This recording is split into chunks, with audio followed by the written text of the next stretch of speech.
Hai teman-teman, saya Angelica Olivia Telling. Dan di sini saya akan mengajarkan kalian mengenai pemilihan ketua RW. Apakah kalian tahu siapa itu ketua RW? Ya, dia adalah seseorang yang mengatur dan memelihara kehidupan di daerah sekitarnya. Tidak hanya itu, dia juga menyusun rencana dari aspirasi warganya. Untuk dapat mengatur dan mengurus, dibutuhkan orang yang tepat dan bertanggung jawab, sehingga ketua RW tidak boleh dipilih dengan asal-asalan. Jadi, pemilihan ketua RW tidak diselenggarakan secara sembarangan. Nah, untuk dapat menyelenggarakan pemilihan ketua RW, pertama-tama harus ada panitia pemilihan untuk mengatur jalannya pemilihan. Dan kepanitiaan ini harus disetujui oleh kepala desa.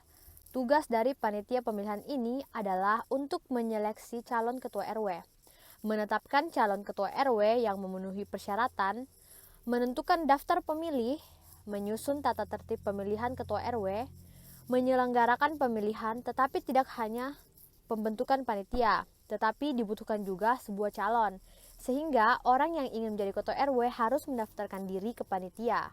Setelah mendaftar, panitia akan menyeleksi dan menetapkan calon-calon ketua RW yang akan maju dalam pemilihan. Nah, setelah panitia menerima calon-calon yang akan maju, panitia akan menyelenggarakan pemilihan ketua RT dan pemilihan tersebut harus secara langsung, umum, bebas, rahasia, jujur, dan adil, atau disingkat Luberjurdil. Warga yang memilih calon harus berumur 17 tahun atau lebih. Setelah pemilihan usai dan ketua RT telah dipilih, maka akan dilantik oleh kepala desa.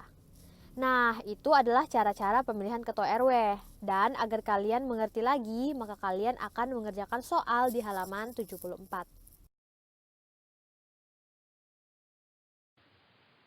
Nah, teman-teman, sekarang saya akan membahas soal yang telah kalian kerjakan.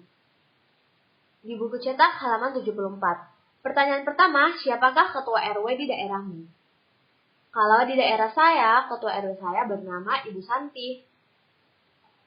Kalau di daerah adik-adik, namanya siapa? Pertanyaan kedua, bagaimana cara pemilihan ketua RW di daerahmu? Dan jelaskan. Nah, cara pemilihan ketua RW yaitu kita sebagai warga memilih orang yang sudah dianggap bertanggung jawab. Kemudian memilih orang yang mempunyai suara paling banyak. Orang yang mempunyai suara paling banyak tersebut akan diangkat sebagai ketua RW. Pertanyaan nomor 3. Bagaimana pelaksanaan ketua RW di daerahmu? Nah, pelaksanaannya yaitu dengan musyawarah bersama warga sekitar.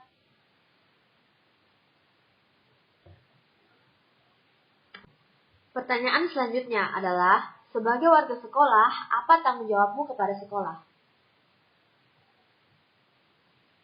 Nah, saya berikan contoh kepada teman-teman ya.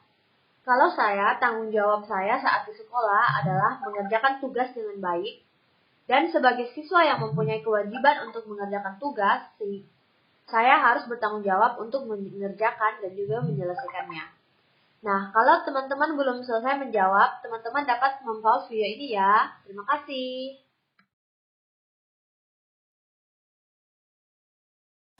Hai teman-teman, perkenalkan, nama saya Jocelyn. Kali ini kita akan mempelajari mengenai pantun.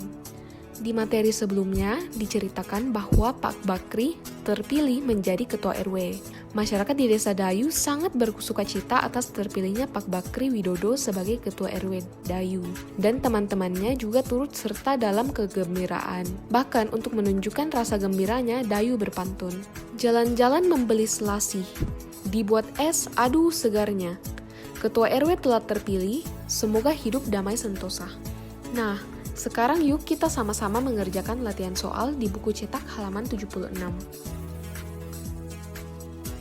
Pertanyaan pertama, jelaskan ciri-ciri pantun di atas. Kalau teman-teman belum selesai mengerjakan, jangan lupa di pause videonya ya. Jadi, ciri-ciri pantun di atas adalah tiap bait terdiri atas 4 baris. Yang kedua, memiliki sajak ABAB. Yang ketiga, tiap baris memiliki 8-12 suku kata. Dan yang terakhir adalah baris pertama dan kedua merupakan sampiran, sedangkan baris ketiga dan keempat adalah isi. Identifikasilah sampiran dan isi pantun di atas. Kalau teman-teman belum selesai mengerjakan, jangan lupa di pause videonya ya. Seperti yang sudah dijelaskan tadi, baris pertama dan kedua adalah sampiran. Sehingga sampiran dalam pantun ini adalah jalan-jalan membeli selasi, dibuat adu segarnya. Lalu baris ketiga dan keempat adalah isi, sehingga isi pantun adalah Ketua RW telah terpilih, semoga hidup damai sejahtera. Pertanyaan ketiga adalah, apakah amanat pantun di atas? Kalau teman-teman belum selesai mengerjakan, jangan lupa di pause videonya ya. Amanat yang dapat kita petik dari pantun di atas adalah, dengan adanya Ketua RW yang baru, masyarakat berharap agar mereka dapat hidup dengan damai. Selamat ya, kalian sudah mempelajari 2 materi. Yuk, lanjut ke materi terakhir. Nah, sekarang ke materi terakhir nih, yaitu pembangunan sosial budaya. Baca halaman 77.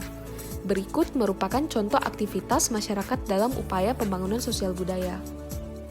Pertama, kita harus mengikuti wajib belajar 9 tahun yang telah direncanakan oleh pemerintah. Tetapi bukan berarti kawan-kawan hanya belajar sampai 9 tahun saja, sebab kita tentu harus belajar setinggi mungkin dan jangan berhenti sampai 9 tahun saja. Kedua, mengikuti pelatihan keterampilan seperti menjahit, membatik, dan membuat karya kerajinan lainnya. Terakhir, turut serta dalam organisasi masyarakat. Nah, teman-teman, yuk sekarang kita mengerjakan latihan dalam buku cetak halaman 78. Pertanyaan pertama adalah, apa saja aktivitas yang dilakukan masyarakat dalam upaya pembangunan sosial budaya? Kalau teman-teman belum selesai mengerjakan, jangan lupa di pause videonya ya. Yang pertama adalah mengadakan jalan sehat, yang kedua, mengadakan pentas seni, yang ketiga, musyawarah dalam melakukan pemilihan ketua RW. Pertanyaan kedua, apa pengaruh aktivitas yang mereka lakukan terhadap pembangunan sosial dan budaya di Indonesia? Kalau teman-teman belum selesai mengerjakan, jangan lupa di pause videonya ya.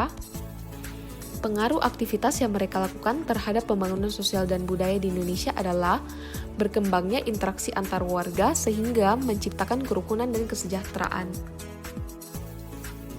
Sebagai seorang siswa, apa yang dapat kamu lakukan untuk pembangunan sosial budaya di Indonesia? Jelaskan. Kalau teman-teman belum selesai mengerjakan, jangan lupa di pause videonya ya. Jawabannya adalah yang pertama, melakukan musyawarah dalam pengambilan suatu keputusan. Contohnya dalam pemilihan ketua kelas, musyawarah itu artinya didiskusikan secara bersama-sama.